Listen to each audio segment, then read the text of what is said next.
All right, I want to start with a question. I don't need you to raise your hand, but if you want to, if you feel like raising your hand, you can, okay? But you don't have to out yourself in this way. But the question is, have you ever felt like the weight of the world was on your shoulders?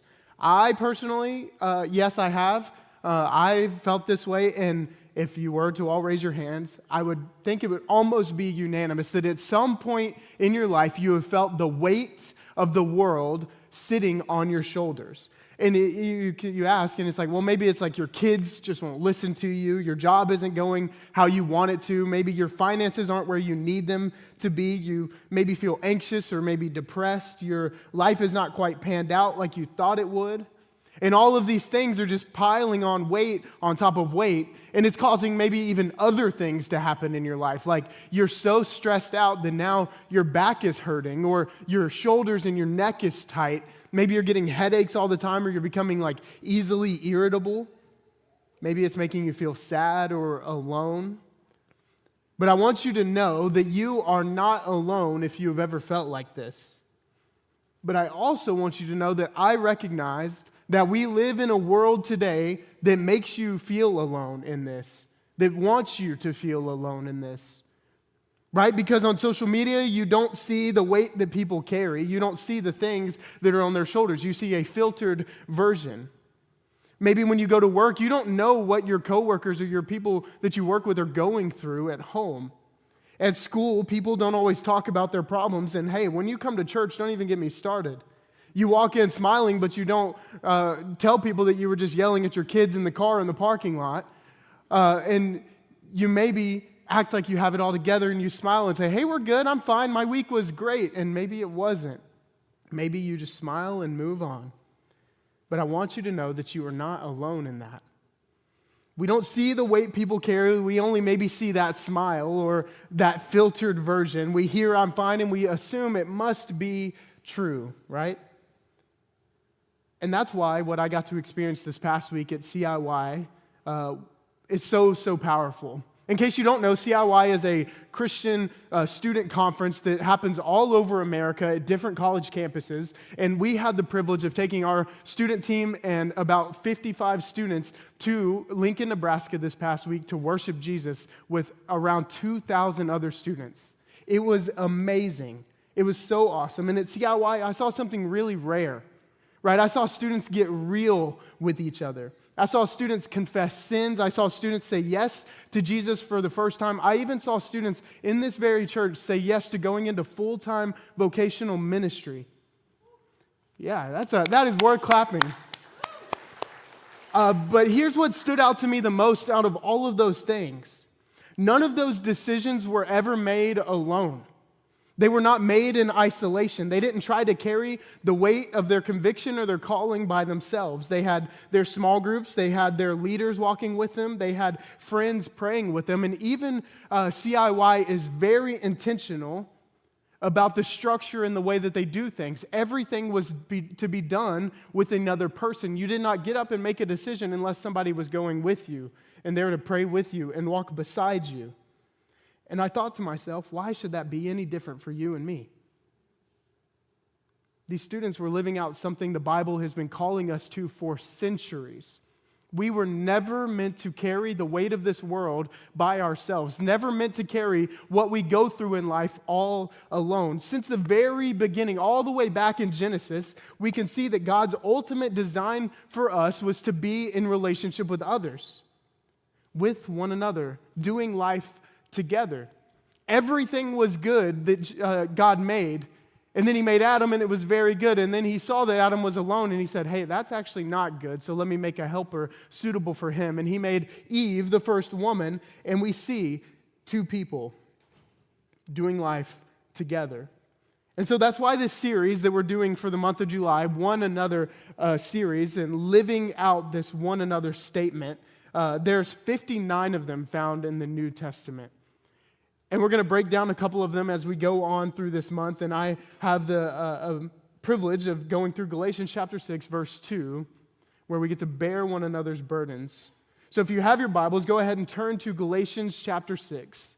And I'll just give you a quick little background about what's going on in chapter 6. or in Galatians as a whole. It's a letter written by Paul to a group of churches in Galatia, which they were hearing some false gospel and some false preaching and teaching. And Paul is saying, hey, I want to make sure you know this is the gospel. I want to make sure you know this is who Jesus is and what he said he was going to do.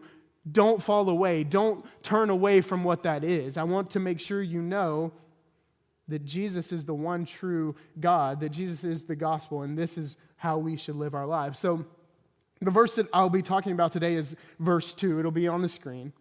But it says, carry each other's burdens, and in this way you will fulfill the law of Christ. And this is what I got to see this past week. These students were doing this for each other. They were carrying burdens. They were walking together. And this is what we as a church are called to do. But I'm aware, keenly aware, that I stand up here and I'm like, hey, I know that we don't choose our burdens, right? Like you didn't choose that diagnosis, you didn't choose that sickness, or you didn't ask for that financial hardship. You didn't sign up for anxiety or depression. You weren't wanting divorce. Most of the burdens in our lives, they show up without warning. But here's what we can choose. We can choose to carry the burdens of those around us. We can choose to see people. We can choose to walk with people. We can choose to be the kind of church that no one suffers alone.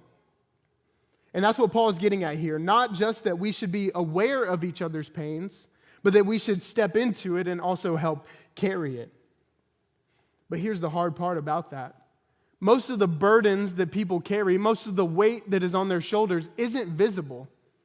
It's hidden, it's tucked away. And so that's why I have a couple of backpacks up here. I want you to think about it this way. Every single one of us in this room is carrying a backpack, right? You might not see it, but it is there, and everybody's backpack has something in it. Yours may look different than mine, and that's okay. But just know that some of us are stuffed full of things, of burdens, weight, like grief and addiction, the pressure to be perfect, fear of failure, maybe a marriage in crisis or a child that you just can't reach anymore. But you can't always see that from the outside. People are functioning, they're smiling, giving you the I'm fine answer, they're going to church, but deep down they're weighed down by the things that are burdening them, by what life has handed them, what they are going through. And so if we're going to be the kind of people that Paul is calling us to be in Galatians chapter 6, we have to learn to look beyond the surface. We actually have to open up the backpacks and let other people in. And so no one personally can help me carry my burdens if they don't know what they are. So I actually want to share with you some of my burdens this morning, okay? In my bag here, I have my burdens that I carry day in and day out. At times, these burdens make me very sad. They cause me to be depressed and want me to be alone. They bring me down and make me feel like I'm less than. Sometimes these burdens make me feel like I'm not good enough or I am not capable enough to even stand up here and preach the word to you. And so let's open it up. Let's see what I have in here. Here's a burden. It's pretty heavy. It's a brick, right? This burden is the burden of not being where I want to be at this point in my life. Right? I'm 28 years old, and I would love to be a husband and a father at this point, and I'm not. And so I carry the weight of that burden every single day, asking God to give me those things. And it's heavy. Here, I have another one for you. Here's another burden. And this one is pride, right? I carry the burden of pride with me. Like, I'm a good preacher, I'm a good communicator. Why don't I get the opportunities that these other people get? I can do that, or I think too highly of myself at times. And that's a burden that I carry day in and day out. Let's see, this one. This burden is depression, right? A weight that falls on my life every now and then. I find myself sad and alone, feeling like that I'm not good enough, like no one loves me, that no one wants to be around me. I also have the burden of finances all on my head at all times. right? Like I at one point in my life was really bad with money, and so I spent when I wanted to spend, I bought what I wanted to buy, and that put me in predicaments that I don't want to be in, and so now I have burdens of finance over my head all the time. And then this last one, this might be the heaviest one of them all. Though they look like the rest, this is one that I carry every day, probably every second of every day. And it's the heaviest burden of them all. It's the burden to break generational curses. It's the burden to never be like my mom or my dad. It's the burden to never hopefully have to put a brick in here that says addiction or drugs or abuse or prison or things like that. It is a burden that I carry day in and day out, and it is heavy. But what I want you to get from this is that no one could ever help me with these burdens if I kept them to myself, if I just put them in the backpack and tucked them away and tried to carry it all on my own. If I wasn't willing to ask for help at times for what was in my backpack, then I would never get anywhere. I would be crushed under the weight of these burdens, and they would continue to stack and get heavier and heavier. But I also want you to notice I have a couple of other backpacks up here with me as well. What I want you to see is these backpacks are going to represent people in my life. People in my life that I call my best friends, and maybe even family, mentors. And I want you to know that these bags also have their own burdens in them. But because they love me and because they bear one another's burdens, they help me. And so this bag is Trey, right? He's one of my best friends. And Trey helps me carry the burden of breaking my generational curses probably more than he will ever know. And for that, I'm so grateful. This bag right here, well, this bag is Daniel, right? Someone who I've sat with for hours and hours and hours talking about finances, who has helped me manage the weight of and stress of my financial burdens. And then this one is my friend Josh, someone who can get me out of a funk. So when I'm depressed and sad and I feel alone, he calls on me and asks me to do something or encourages me and gives me kind words and loves me like Jesus loves me. And then I want you to notice, well, there's 2 bricks left. That load is a lot lighter, right? I could put that load back in this backpack and it would be much more manageable, much easier to carry around. But these people are actively carrying the burdens of themselves and also the other people around them. And so I don't want to just stand here and tell you, hey, you have to carry the burdens of other people. I actually want to show you how to do it, okay? So let's look back at Galatians chapter 6, and we're going to read verses 1 through 5. It'll be on the screen if you don't have a Bible in front of you. But this is Paul's words in context for bearing one another's burdens. These are the context for that. Verse 1. Brothers and sisters, if someone is caught in a sin, you who live by the Spirit should restore that person gently. But watch yourselves, or you also may be tempted. Carry each other's burdens, and in this way you will fulfill the law of Christ. If anyone thinks they are something when they are not, they deceive themselves. Each one should test their own actions, then they can take pride in themselves alone without comparing themselves to someone else. For each one should carry their own load. So let's break this down a little bit. I'll give you 3 points this morning on how we can carry the burdens of those around us. Point number 1, found in verse number 1, is restore, not ignore. It says, brothers and sisters, if someone is caught in a sin, you who live by the Spirit should restore that person gently. Not ignore what they're going through, not ignore their temptation or their hardships. You should restore that person. Carrying someone's burden doesn't just mean calling them out, it means calling them back to Jesus. Sometimes the heaviest burdens people carry are the consequences of their own sin. But instead of judging them or piling on shame, Paul calls us to restore and to do so gently. The word restore was used in the first century to describe a doctor resetting a bone or a surgeon doing surgical work, something that is meticulous and takes precise precision, but it's done with care and it's not done with force. Gentleness doesn't ignore the truth, but it delivers the truth with compassion. So let's give you an example. Jesus in John chapter 11 shows compassion. Lazarus, a close friend of Jesus, has died. Mary and Martha, Lazarus' sisters, are heartbroken. They are confused. And they don't hide their emotions from Jesus. They actually say, Lord, if you had been here, our brother would not have died. Why didn't you show up? Where were you? And here's the thing. Jesus knows he's about to raise Lazarus from the dead. He knows the ending to the story, but instead of correcting them or rebuking their grief, we see that he weeps. He enters their sorrow before he brings them out of it. He shares in their pain before he speaks to their hope. And that's what it means to carry someone's burden with gentleness. It doesn't start with fixing. Instead, it starts with feeling. It starts with compassion and patience and presence and humility. And this is how this can look in real life. You text someone who maybe hasn't been to church in a while. And you don't condemn them, but instead you gently see what is going on in their life and make sure everything is okay and that nothing is making them where they can't come to church. A conversation that says, hey, I see you and I'm here for you and I want to be with you. It's choosing compassion over condemnation. Burden bearing starts with a gentle spirit. Point number 2, found in verse number 3. Remember, it's not about you. Remember, it's not about you. Verse 3 clearly states that. If anyone thinks they are something when they are not, they deceive themselves. They're lying to themselves, which sounds pretty harsh.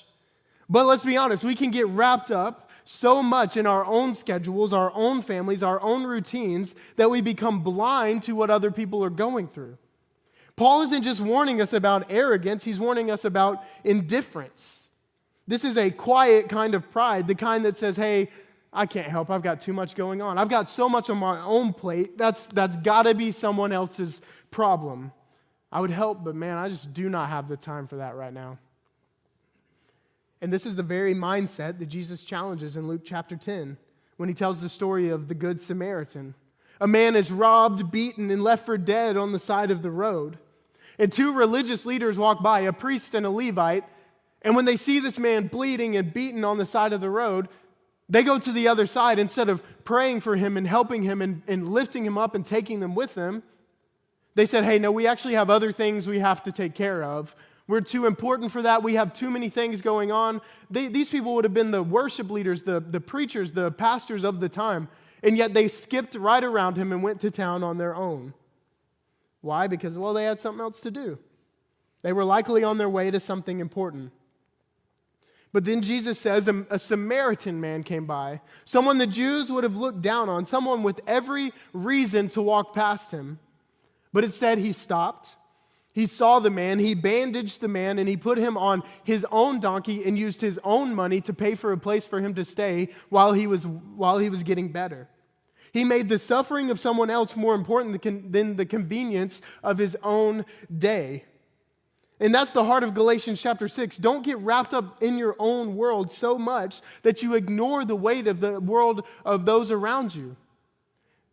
There are people around you sitting in the pews next to you in your cubicles at work or in your schools that are going through real things. And we are called to see those and carry those burdens with them. And here's what it looks like in real life. It looks like slowing down long enough to check in with someone who you know is struggling.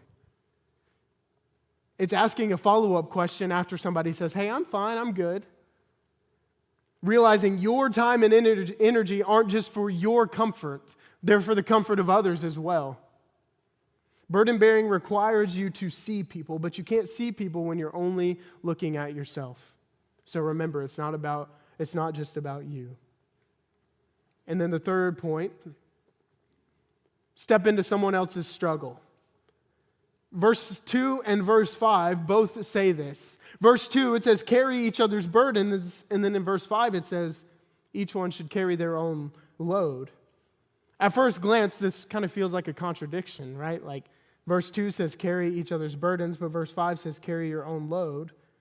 But Paul's using 2 different Greek words here.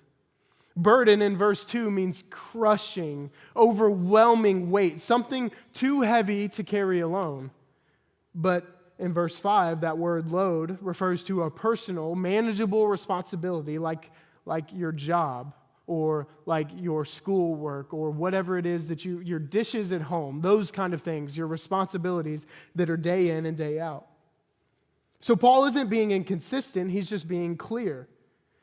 You carry your backpack, but when someone else is buried under a weight they can't carry, you also step in and help bear that burden.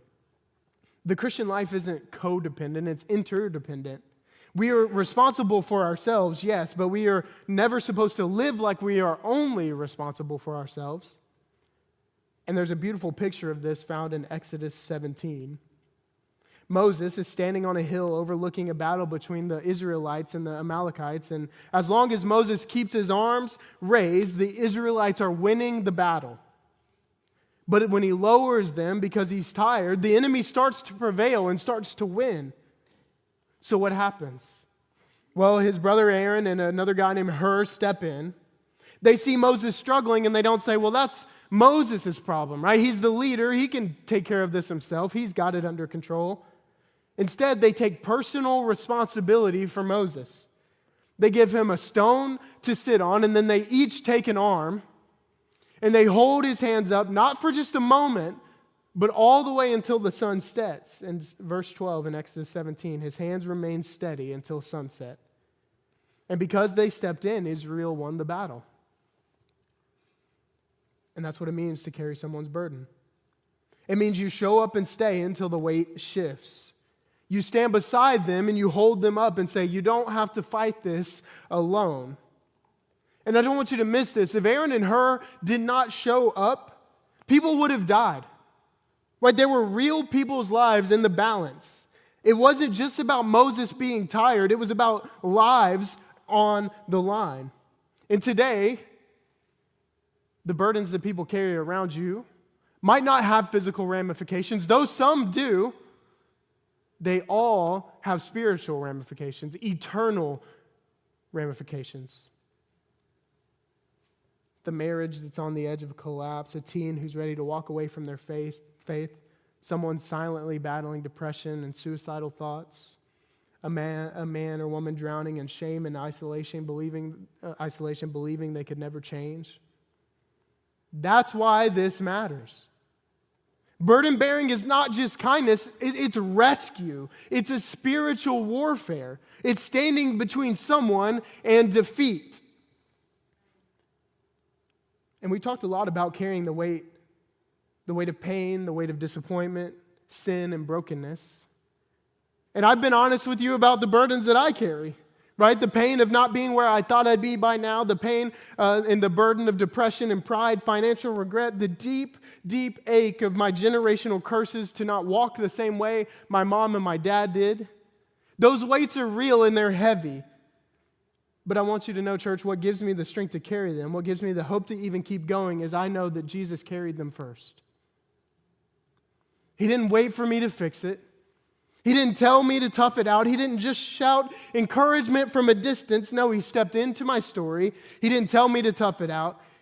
He put my sins on his shoulders and he carried the full weight of my family's pain, my shame, my failures, my fears.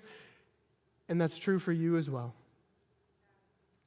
So I don't know what you're carrying this morning. I don't know what your bricks and your burdens look like.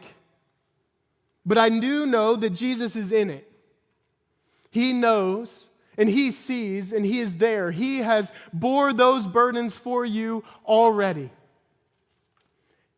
1 Peter 2, verse 24, he himself bore our sins in his body on the tree. Isaiah 53:4, surely he took up our pain and bore our suffering. And because he bore your burdens, you can bear others. And because he bore your burdens, you can be there for other people. And this just isn't a good idea for community. It's a call to action. It's so much more. This is what it looks like to fulfill the law of Christ. To love like Jesus loved, to live like Jesus lived, to carry burdens as Jesus carried burdens. So here's my challenge to you this morning. Don't ignore the weight that are on other people's shoulders. Ask them what's in their backpack. What are the bricks that they are carrying? What is the weight on their shoulders and ask how you can step in and take some of that load. But that also means that you share the burdens that you are dealing with. The weight that is on your shoulders, the things that you are carrying, you shouldn't carry alone. Don't believe the lie that your burdens disqualify you from helping someone else. In fact, it's often our wounds that make us better at burden bearing. Because you know what it's like to hurt, you know what it's like to be carried, so instead, go carry. Because when you do, you aren't just helping someone survive their pain, you're putting Jesus on display. You are showing the world what it looks like to love one another. And isn't that exactly what Jesus said would prove to the world that we are His? In John 13:35, it says, "By this, everyone will know that you are my disciples if you love one another." And loving one another means bearing their burdens. Don't let them carry their weight of their world and their shame and their hurt by themselves. I'm not asking you to do this. I'm telling you to go do this. Because I know that I would not be standing here this morning if I had to carry the weight of this on my own. I would be a drug addict. I would be an alcoholic. I might be in prison or even dead because of the statistics that say that what my parents did and brought me through, where that would make me end up. But I got to share these burdens with other people, and now I get to follow Jesus with my life, and I've seen transformation power in my own life. And I've seen it in others as well. And so bear people's burdens so that they can see Jesus as well. So let's be that kind of church. The kind that doesn't just come to worship, but stays to carry. Because we're not just saved by Jesus' love, we're shaped by it. And if we're shaped by it, then we carry each other's burdens. And in this way, we will fulfill the law of Christ. We're going to go into a time of invitation this morning. As we get ready to close the service, during this next song, I'll be up here and Andy will be up here. And I want to invite you to this. That if you have burdens on your back that you feel like you're carrying, if you have weight on your shoulders that you don't know what to do with, start by telling us. We want to pray for those things. We want to pray with you. We want to bear those burdens with you. As a church, we want to be in this with you. Maybe you've never accepted the invitation to follow Jesus with your whole heart. We would love to talk to you about that. So during this next song, think about what it would be like to carry the weight of others, to bear others' burdens, and also to have yours carried as well. Would you pray with me? God, thank you so much for loving us so much. Thank you, sent Jesus to bear all our sin and our shame on the cross. That you put people in our lives that help us carry our burdens, that help us bear those things with each other. God, so I pray that today we get to be a church that bears with one another, that we carry the weight of people's worlds with them. God, we love you and praise you. In Jesus' name, amen.